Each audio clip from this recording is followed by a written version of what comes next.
Hello, everyone. Hello, Makadini Mese. I hope that you're blessed and I hope that wherever you are happy, that God is with you, you're staying safe. And mukugara nikukumbariwa ni nyasha za Mwari. So my name is Ruthie Rave and this is Love the Ruins. Today I'm going to be doing something very different. I am going to be getting personal and opening up about something that has been happening in my life. The reason why I have not been able to stay consistent in posting any videos for the past, I think, 2 months. So a few people reached out to me and they were like, Ruth, we'd begun following you since I'm new. We've begun following you, looking forward to your content, and all of a sudden you just disappeared. What happened? What's going on? And there's a reason for that. And I am going to answer that with one word: COVID-19. So this is my COVID experience and what has been happening. And I hope this video you can relate. Hopefully not, because it's a bit sad. But anyway, let's get into it.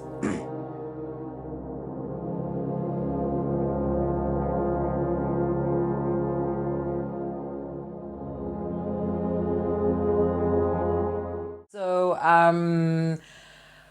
whew, this is one of those unscripted moments. So, about 2 months ago, I think in the beginning of July, my older sister and my brother-in-law, who I stay with, they got affected or contracted COVID-19.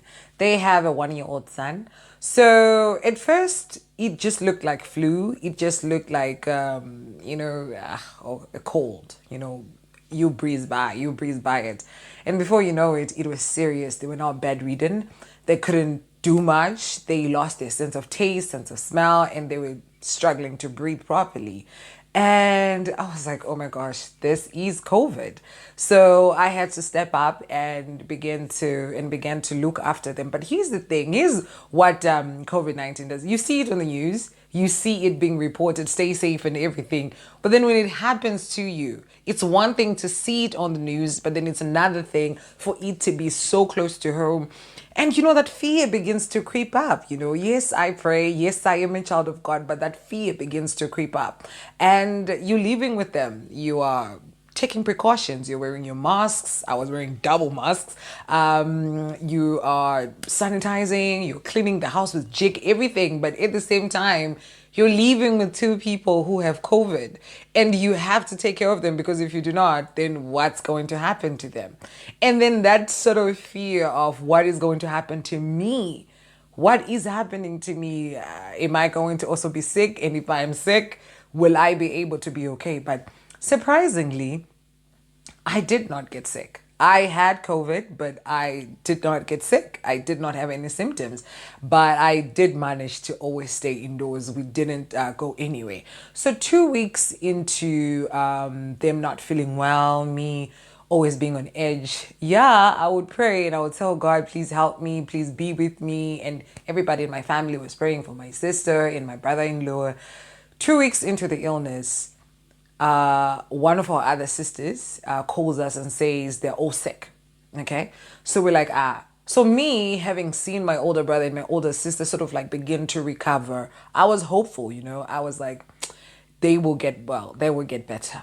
But 3 days later, I'm sleeping at about 2 a.m. in the morning. My ill sister comes into my room. She shakes me awake.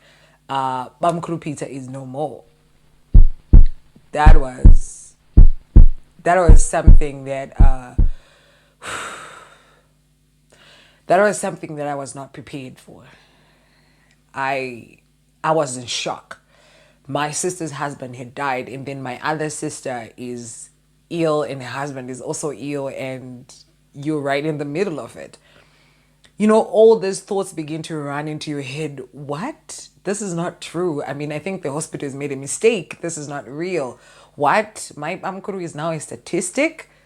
He's now included amongst the number of people who've died from COVID. I couldn't believe it. No one ever prepares you for a moment where it feels like your life has been ripped off from right underneath you. I am not the one who's married. It's my sister. So I can even just imagine what she's going through. She has a 2-year-old daughter. He's gone. She didn't even get to say goodbye. And you know, these COVID deaths, they just rushed quick, quick. Munatorigwa. And what hurt the most was we could not go and be with her, especially a person like me who had COVID but does not have any symptoms. It's easy for me to pass on the COVID to other people who are at the funeral. And my older sister and my brother-in-law, they're still sick, so they cannot go. So we had to be on the phone and interact with my sister while she was moaning. That was just terrible. It was just terrible. And it just began to get me thinking how many people's lives have been destroyed by COVID. It hit so close to home that it stopped being news. It stopped being something that I just hear on the radio, see on BBC and CNN, see in Asia. It's now close to home. The fear, the hopelessness, the what that comes over you. And I began to realize that so many people's lives have been ruined by COVID. People have lost jobs. People have lost lives. People have lost their loved ones. And people can no longer visit one another. People are now paranoid these days. If you see a person, you're like, back away, you might have COVID. And it's just been such a terrible time. People can no longer go to shores. People can no longer go to hospitals. You have to be alone when you're giving birth or just with your husband. There's no longer that huge crowd that is around you when you're giving birth or when you're ill. Now it's no, one person at a time. People can no longer go to church. People cannot just walk in the park and just be chilled and having fun and greeting one another and hugging. All those things, they seemed so far away. They became so close to home when that happened to me. And I love being a person who encourages people, who motivates people, who always tries to see the positive in every situation. But in the past 2 months, I was struggling. How could I motivate another person when I myself was not well emotionally and mentally? I was not in the right space of mind. I was not in the right frame of mind because all I could just see was death. And everywhere you begin to look at, you begin to think, this person is ill, this person is ill. And all of a sudden, even in our circle of friends, people just began to be sick with COVID. And it was just such a stressful moment. It's something that I do not even think I wish even on my worst enemy. It's just terrible. It is just a terrible situation. But 2 months later, I have managed to will myself back to a state of mind where I can begin to record videos again. Because every single time I would sit in front of a camera, I would break down and cry. Literally, I would just start crying because I would get so emotional. I have actually recorded this video, I think 3 times because it was just hard for me to be this vulnerable and to be this open with everybody. I really have just dedicated this video to, first of all, my Bamkuru Peter, who has gone to be with the Lord. Rest in peace. Your life will never be forgotten, and you touched our lives. And for all the 3 years that I knew you, you were just an amazing and kind man. And I also dedicate this video to every Zimbabwean who lost something due to COVID. Every single one of my brothers and sisters from Lawayo to Harare to Kwekwe to Binga, everybody who's lost somebody.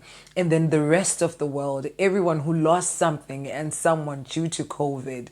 It really has just shown me the importance of valuing each other, of just looking at the person that you have in your life and appreciating them, because it could be the last day you ever see them, and you will regret if you were not in good books. It's just taught me to value life, and this season has given me a renewed interest in helping people, because this season, I can imagine people who actually lost their loved ones, the people who lost their husbands, the people who lost their wives or children or moms due to COVID, how they must be feeling. So I really have this renewed interest and motivation and zeal to be that person who can just come in and encourage you and help you to continue to look forward to life, to continue to be positive, to continue to try every single day to just say, I will do better tomorrow. I will leave. Because it is so easy to just go down the rabbit hole of feeling sorry for yourself, of being depressed, of being anxious and worried and panicky and paranoid because of the things that will be happening around us. So every single time I make a video, know that I am not just saying things for likes and views. Those are great. But at the end of the day, I also have been walking through a path that's been difficult for me emotionally. And I thank everyone who's my friend, who's my sister, who's just been there for me and not knowing that this is what I've been battling with. If you are not okay emotionally, it's very, very difficult for you to do anything. But I thank God. I thank my family, I thank my friends for being there for me. And I thank this platform, Love the Ruins, that gives me the opportunity to encourage people, to make content that is going to touch people's lives and encourage people's lives and motivate people's lives to just be better and to always look forward to life. Peace and love to everybody. I'm so sorry we're going through this, but let's do this together. Let's stand together. Let's be one family. And I think this COVID situation might just go away somehow. Thank you so much for watching my video, everybody, and I'll see you next time. Cheers.